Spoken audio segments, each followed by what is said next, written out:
by having a cutoff of 70. We know that on number scale is not equitable.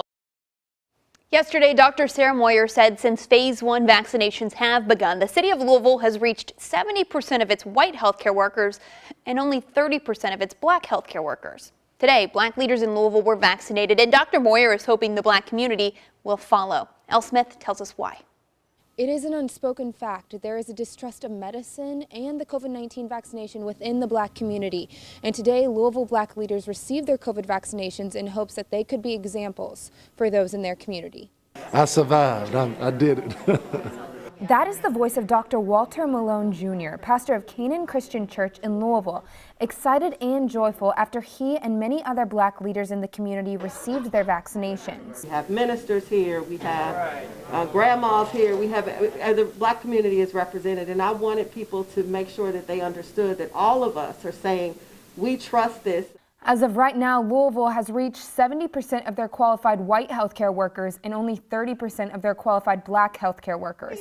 Dr. Sarah Moyer is hoping that key players in the community can influence others. Talking with City Guo, we decided that we really needed some key influencers to show how safe the vaccine is and how they are willing to get over a lot of their fears. But just because they took the vaccine doesn't mean that these men and women didn't have concerns and questions about the vaccine. I've always been warned and I've seen the experimentations that have gone on in the black community. We have always been disposable in this country.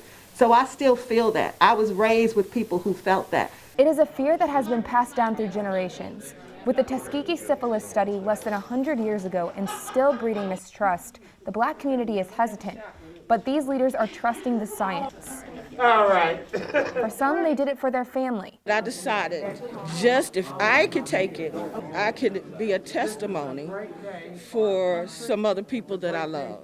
Others did it for their church families. I thought it'd be important as pastor of the Canaan Christian Church and one of the strong black churches in our city to set an example for the African American community. All the nerves were gone by the end of the day as pictures were taken to document this moment. The general consensus of today is to gain the trust of the black community. There needs to be more education and their concerns need to be addressed. For WHAS 11 News, I'm Elle Smith.